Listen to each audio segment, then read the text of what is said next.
Good afternoon, everybody. Thank you for joining us today.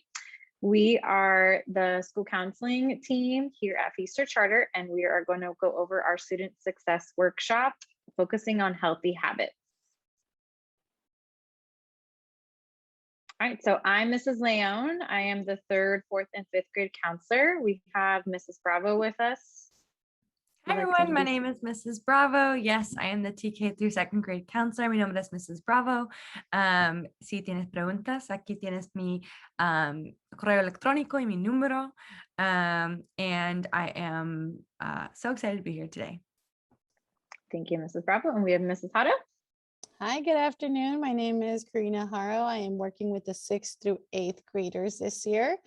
As you can see, all of our contact information is on here, and it will be for every time that we make a presentation. We want to make sure that we hear from you with any concerns or any issues, and we're always open to any feedback. So please feel free to contact us either through email or our Google Voice numbers. All right, thank you both. So we will go ahead and get started. So our first topic we're going to discuss in healthy habits is nutrition. So as you can see in the picture on the second side, or on the first side of the page on the left side, it shows a nice visual of how much of each nutritional piece you should have in your plate. So half of your plate should be fruits, the other half should be vegetables, and there should be 1/4 grains, 1/4 lean protein, 1 serving of low fat and fat-free dietary recommended. So we're going to discuss why this is all important to have for serving size and portions of your plates. So we've noticed that there's a direct impact on diet and academic success. Trans and saturated fats negatively impact learning and memory. So what is trans and saturated fats? Trans fats are 2 broad types of fats found in food: natural occurring and artificial trans fats. So natural occurring trans fats are produced in guts of some animals and foods made from these animals. So examples like milk, meat products that may contain small quantities of these fats. Artificial trans fats, or trans fatty acids, are created in an industrial process that adds in liquid vegetable oils to make them more solid. So you will find those in those foods that are not fresh, that are like bought and prepackaged. So what are more examples of trans fats? These are in those fried foods like donuts, baked goods, including cakes, pie crust, biscuits, etc. Then we have also like margarines, like butter, crackers, cookies. So these can be found if you read the back of the label and you look at the nutrition panel, which are really hard to read. So if you're not sure what you're reading when you read those, please don't beat yourself up or be down on yourself. It's really hard to understand the back of the labels on anything these days, whether it's foods or toothpaste, things like that. So you can do a little more research if you see an ingredient and you're not quite sure. But when you see trans fats, that's what you're looking for on the back of any label of food products. And then what are saturated fats? So those are, again, the animal-based foods. So like pork, poultry, beef, and dairy products like eggs and milk. So you can find those in saturated fats. So we're going to continue on. And then when you see those nutritional deficiencies, it really impact our cognitive development. So that's why it's really important to kind of just monitor these trans fats and saturated fats. I believe we had a poll for them, right? Oh, yes. How was our poll?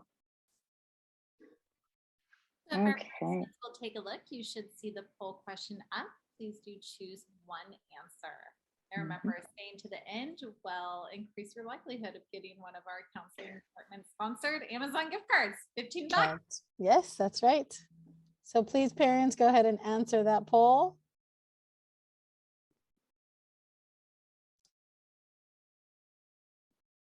We'll give everyone about 15 more seconds. You should be able to just click on one of the options. It looks like we have 1 response already in. Thank you.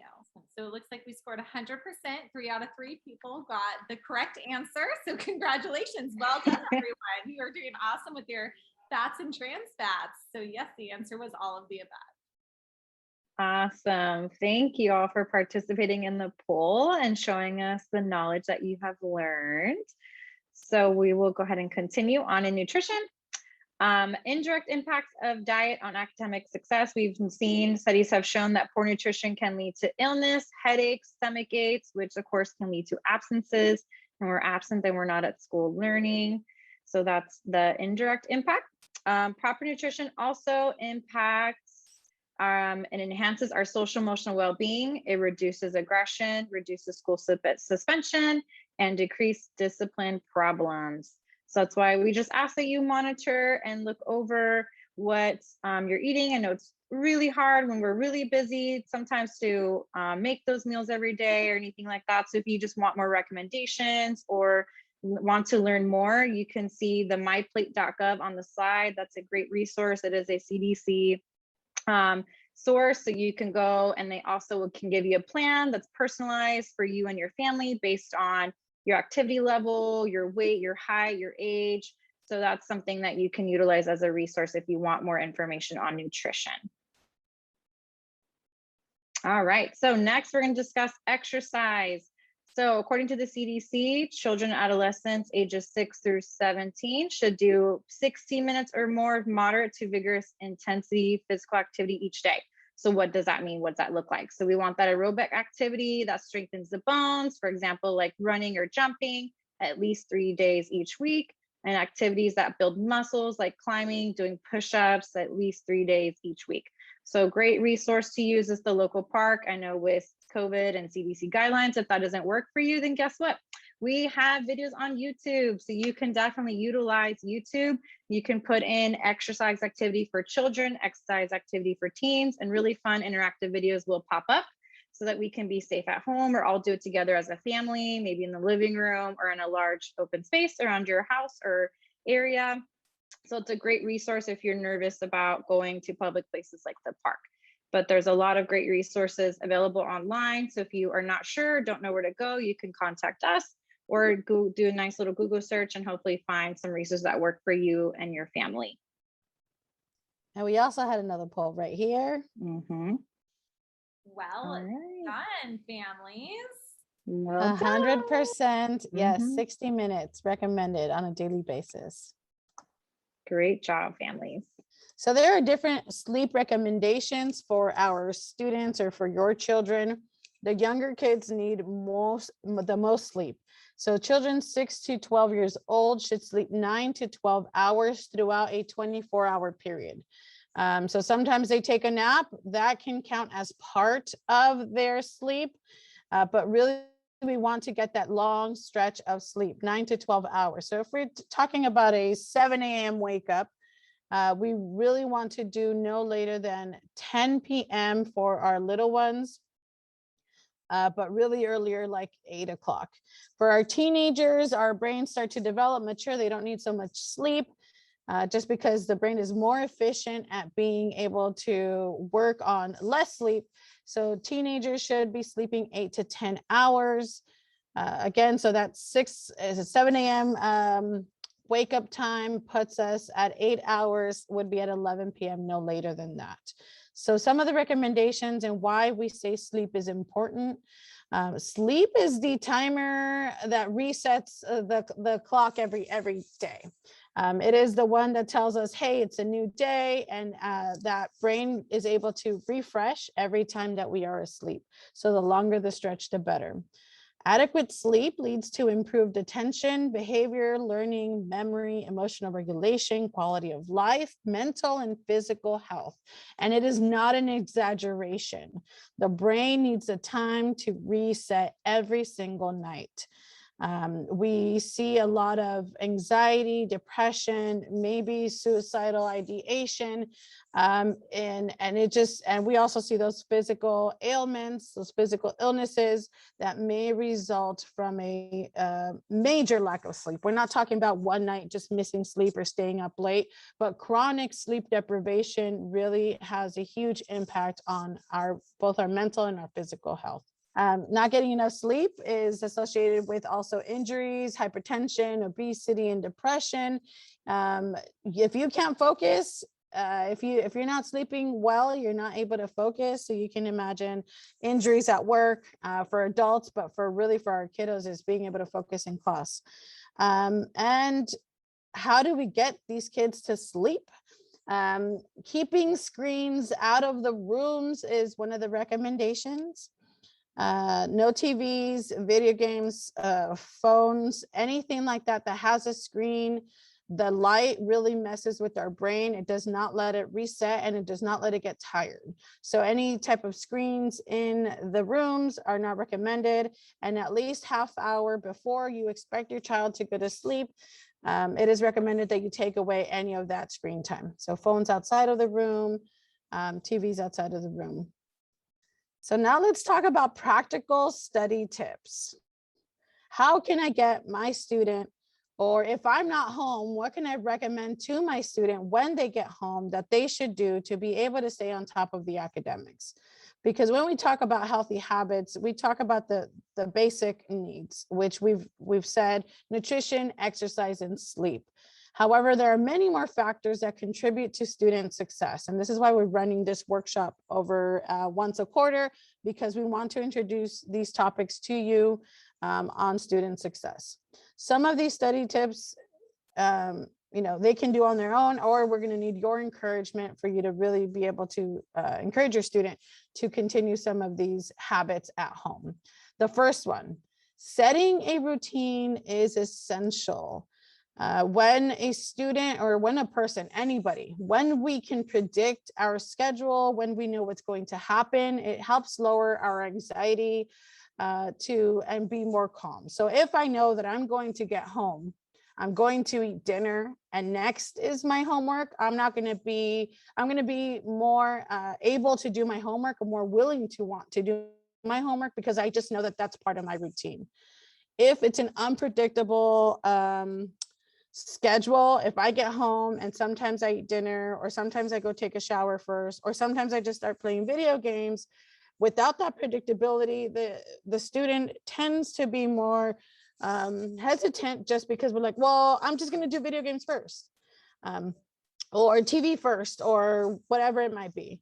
So we're not saying to cut those things off completely, but it is necessary and it is beneficial to set a study and homework routine that every day it's predictable for your student, that they know that either after dinner or either after some TV or some chores, that they are going to be doing that academic work. It's an expectation and it's part of their day. The second thing, if you are able to set that routine, you need to have also a dedicated space free of distractions, or as much as possible. We learned that during last year's virtual learning experiences, I would talk to students and they'd be on the couch with the TV on and the music was playing in the background, and they're trying to focus in on their middle school history lesson. We have to have spaces that are dedicated for learning. It is easier on the brain if there's less distractions. Some of our living situations are not good. We don't have an extra room where a student can study in, and that is okay. But we might have the chair that can point to the boring wall. We might have, the space where it can be in a corner, not in the middle of a room. A big comfy couch is very tempting, but it's not going to be the most recommended space for academic learning. So the firm surface away from sounds and electronics as best as possible. The next is really the motivational piece. If I'm looking at a 5-paragraph essay that I have to write, and I'm not confident in my writing skills, it's going to be hard to get started. It's going to be very difficult. So what we recommend, and what is recommended, is to start with the easiest subject or the favorite subject first. If I have multiple assignments and I know they all have to get done eventually, great. But let me start with a really fun science video or experiment that I'm going to have to work on, because that's going to get me prepared for the next step and the next assignment. The next thing is breaking assignments into chunks and setting small goals. A lot of the times our students see the whatever it may be, the 5 pages that they have to complete. And so all they're thinking about is like 5 whole pages. And if we are able to break it down and encourage our students to break it down, like, hey, let's do 1 page first, and we can take a small break. or we'll do problems 1 through 5, and then we take a small break or do something else and then come back to it.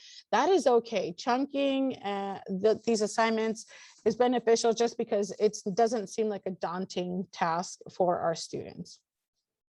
Like I said, taking breaks between the assignments or after a certain amount of time, if it's a really long project, and no kid wants to do 7 hours of a project, 5 hours, 3 hours, whatever it may be. So saying, hey, half an hour now, we get to eat dinner, come back for half an hour, whatever it may be, but breaking that time up can also be beneficial. And lastly, when we are out of ideas, when something is not working, when we want something else to work, our teachers are our best resource. You can always reach out to your teachers, your students' teachers, for either additional study tips or just getting a gauge of where your student is at. So please reach out to your teachers. They are your resources to your students' success. All right, and then with reading. So as we can see, reading stimulates a part of the child's brain to grow and become more active so that the child's vocabulary can be enriched as well as their understanding. Through reading, children develop empathy, build confidence, and expand their imaginations. I think that was a really interesting excerpt to pull into this, to bring us into reading, because reading is definitely undeniable that reading skills are important for their progress in education, especially to work one day and also in life in general.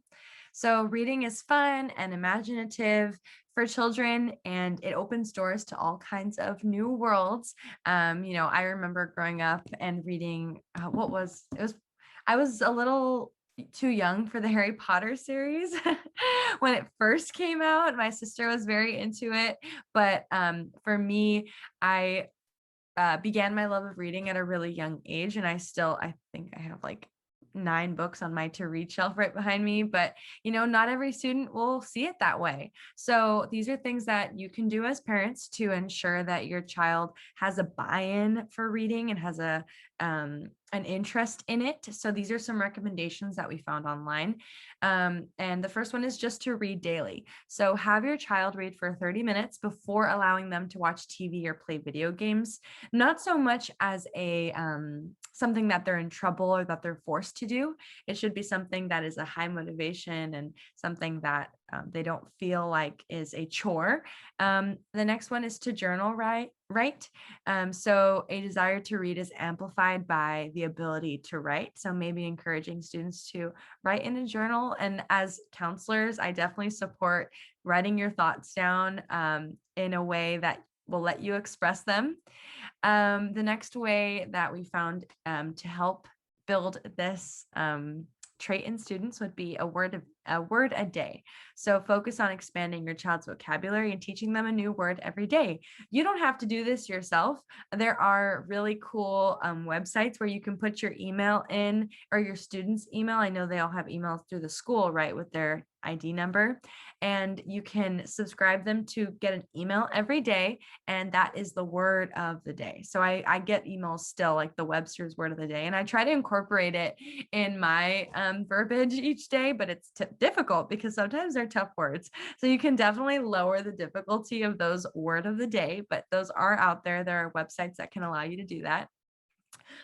Next, different genres. So having your children explore different genres. I am not great at that. I am pure fiction, but I know that really great readers will expand into different genres. But as your children are in kinder or TK through 8th grade, they might be more intrigued in those mystery books or in those fiction books, or maybe science because they want to know how things were made. So just tapping into what interests your student and then building off of that. And lastly, books as gifts. So this will give your child the sense that books are special and are important. And that is something that can be done when you're giving your child a book through a gift, or a gift through a book. And on the next slide, you can see this incredible graphic that states why read 20 minutes at home. So it shows the difference between students who read 1 minute versus 20 minutes at home. And I love this visual graphic because you can see how many minutes are accumulated throughout the year. So if you read 20 minutes a day at home, just 20 minutes a day, so that's probably one like short, a few chapters of a chapter book, or maybe 4 small books for the younger kiddos. You'll read 3,600 minutes per school year and 1,800,000 words per year. And that goes all the way down to the other side of the spectrum for students who read 1 minute a year. And that is 180 minutes a school year and 8,000 words per year. So this really shows you how reading each day is so beneficial in the long run. And it gives you the data specifically about how students are reading per day and how that affects them per year. On to the next slide. Oh, Poll question really quick, because we want to. yes, thank you for the poll. Here with us, we got that great gift card. Yes. Go with the next. Oh, poll. yes. Thank you, Heather. So we're sending out this poll, and this question is, how many minutes should your student read daily? So if you can please please click on the answer that you think best. And all of these are great. If you do 15 or 20 or 30 minutes or none of the above, that one's not so great. But 15 to 30 minutes is definitely good, but how much is recommended? So we have 3 answers. We're waiting on 2 more. Unless they go 60 minutes. I would take that if you're choosing none. Hey, give us more. Any answers over here. All the reading. Okay, so we'll end the poll and then we'll share those results in just a moment. Perfect. All right, I think we got the results. Yes, we've got the results. So someone voted none of the above, and that is not correct. The 3 responses that voted 20 minutes is correct. So you are recommended to read 20 minutes with your student, or to have them read 20 minutes at home a day.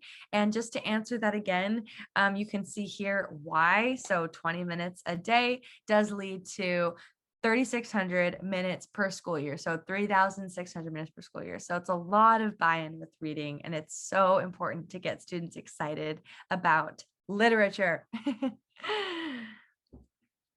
So thank you, Heather, for the next slide. So screen time, the big elephant in the room. So managing a child's screen time is challenging for families sometimes because in general, your child is never too young for a screen time plan. So what that means is even if your child is really young, they still know what screens are. So being able to manage that time is definitely beneficial for these reasons. Too much screen time may lead to all of what you can see on the screen. There's a long list, so I'm going to pull out the ones that call to me, but definitely reading fewer books.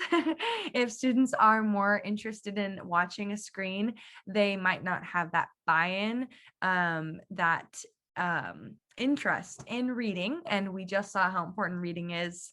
It might lead to not enough outdoor or physical activity. And after this presentation, we all know how important it is to get physical activity each day. Maybe poor self-image and body issues. If they're constantly watching screens, they can see the people that are on those screens, and those are not representative of the whole population. So we want to make sure that representation obviously matters, and on a screen, we might not be getting that. And then lastly, less time learning other ways to relax and have fun. It is so easy to lean on technology because when you have your phone up and you're watching something else, you're kind of entering in this other world. Or maybe you're not just watching YouTube, or your kiddos aren't just watching YouTube. They're messaging or texting or on TikTok, watching videos that are 15 seconds long. But it's definitely, your students might learn how to rely on that technology to get them into another world where they don't have to focus on school or on creating and establishing friendships. So and screen time is so important. And then these are the recommendations that we have for screen time. So for children 2 to 5, we recommend limiting non-educational screen time to about 1 hour per weekday and 3 hours on the weekends. So that's 3 hours total on the weekends.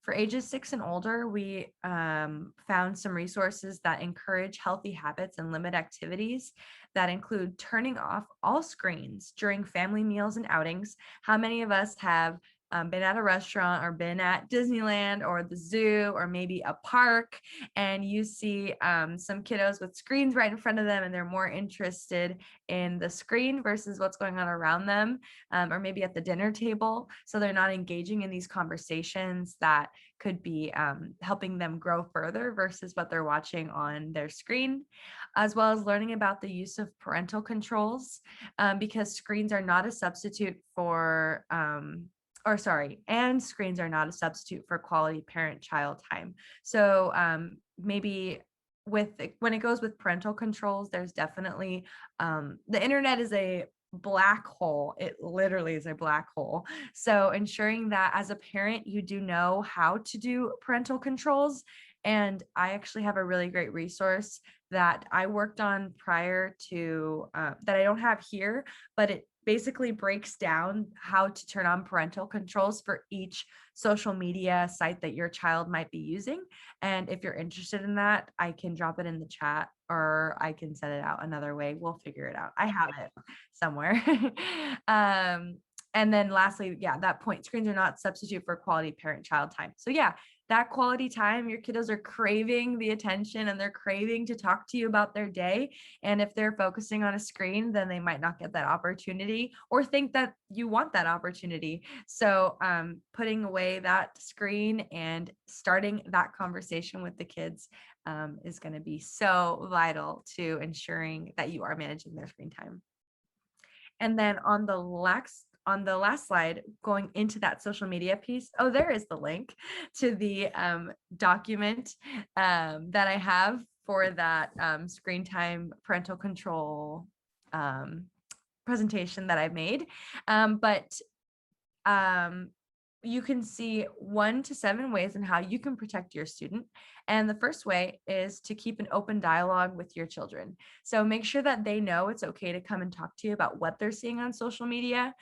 Social media, if we go into what we saw in the last slide, which states that it can definitely bring in that negative image about themselves, because what they're seeing in social media is literally a highlight reel. And if students are seeing the best parts of everyone's life, including celebrities who aren't really going to school because they're too busy being famous on social media, they're going to have less of an interest to be learning. And then we also have educate children on the risks of social media, follow age requirement guidelines, set ground rules for social media use, stay up to date on your child's privacy settings. So make sure that you are in control of their privacy settings in case there is something that you want to access with social media on their side, but definitely talk to them first. And then consider products that help you monitor online activity, as well as utilize cyberbullying resources. And then in the interest of time, do we have a poll here? Okay, in the interest of time, we can move on to the next one, which I think that was it. Yeah. Yes, that's the end. And I do want to thank all of you so much for being here. It is 5:02, so thank you all for staying on a few minutes late. I will hand it on to Ms. Hato for the raffle. Thank you. So I have linked the presentation, this entire presentation. It was a lot of information. We try to not keep you too late with us just because we know you're busy and it's dinner time. So please access that presentation with that link and with all the information for all the different topics that we presented today. So Rosie, you may come tomorrow to pick up the gift card, or it'll be a paper printout actually. But here in the front office, it will be at the front office, and it will have your name on it. You can come and pick it up. Congratulations. Thank you everybody for joining us today. We hope that the resources that you'll find on the reference pages may be helpful to you, or that you're able to really be informed about these study habits and these healthy habits that we want all of our students to follow. We appreciate your time, everybody. Thank you. Thanks, everyone. Reach out if you have Thank you any so questions. much. Bye, Congratulations. everybody.